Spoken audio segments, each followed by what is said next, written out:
இன்னைக்கு ஓணம் ஸ்பெஷல் பாலடை பிரதமன் பண்ண போறேன். கேரளா ஸ்டைல்ல டேஸ்டியான பாலடை பாயசம் எப்படி செய்யறதுன்னு பார்க்கலாம். ஃபர்ஸ்ட் அடை வேக வைக்கிறதுக்கு தண்ணி நல்லா கொதிக்க வைக்கணும். இதுக்கு கொஞ்சம் சின்ன அடை தான் நல்லா இருக்கும். எனக்கு கொஞ்சம் பெரிய சைஸ் அடை தான் கிடைச்சது. நல்லா கொதிச்சதுக்கு அப்புறம் 1/2 கப் அடை ஆட் பண்ணி ஸ்டவ் ஆஃப் பண்ணிடலாம். இது மூடி வச்சு 20 நிமிஷம் ஆனா அடை நல்லா வெந்துடும்.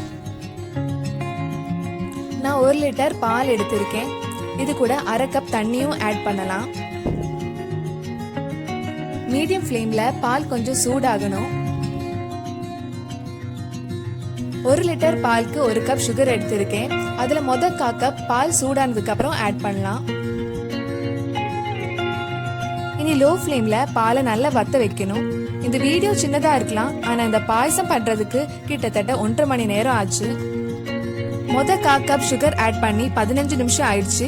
இப்ப ரெண்டாவது 1/4 கப் சுகர் ஆட் பண்ணி மறுபடியும் பாலை வத்த வைக்கலாம். சில பேர் குக்கர்ல சீக்கிரம் பண்ணிடுவாங்க.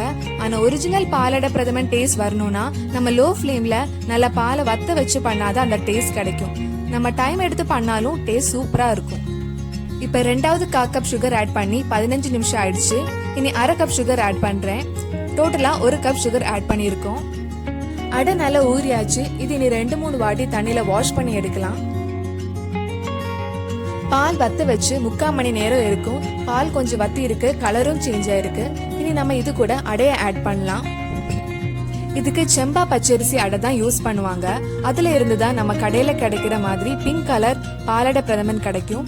இப்ப நம்ம கிட்ட செம்பா பச்சரிசி இல்லாதனால நான் 3 டேபிள் ஸ்பூன் சுகர் கேரமலைஸ் பண்ண போறேன். 1 டேபிள் ஸ்பூன் தண்ணி ஆட் பண்ணி கேரமலைஸ் பண்ணலாம்.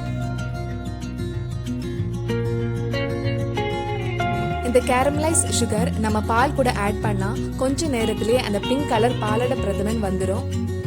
ட்ரெடிஷ்னலா பாலடை பண்றப்ப நெய், கேஷ்நட், ஏலக்காய் பொடி எதுவும் ஆட் பண்ண மாட்டாங்க. அதெல்லாம் ஆட் பண்ணா அந்த ஒரிஜினல் பாலடை பிரதமன் டேஸ்ட் கிடைக்காது. மெயினா பால், சுகர், அடை மட்டும் தான் யூஸ் பண்ணுவாங்க. மில்க் மேடும் யூஸ் பண்ண வேண்டாம்.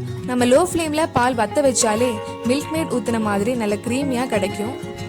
பாலடை பிரதமன் ஸ்பெஷாலிட்டியே அந்த ஓவர் ஸ்வீட்னஸும் கிரீமியான கன்சிஸ்டன்சியும் தான். கிட்டத்தட்ட 1.5 மணி நேரத்துல அந்த கிரீமியான டெக்ஸ்டர் கிடைச்சிருக்கு. அந்த பிங்க் கலரும் பெர்ஃபெக்டா வந்திருக்கு. இது ആറുന്നதுக்கு அப்புறம் இன்னுം கொஞ்சம் തിക്കായിടും. വരുന്ന ഓണത്തിന് ഈ പാലട പ്രഥമൻ നിങ്ങളുടെ വീട്ടിൽ ട്രൈ ചെയ്ത് നോക്കണം. എല്ലാവർക്കും എന്റെ ഹൃദയം നിറഞ്ഞ ഓണാശംസകൾ.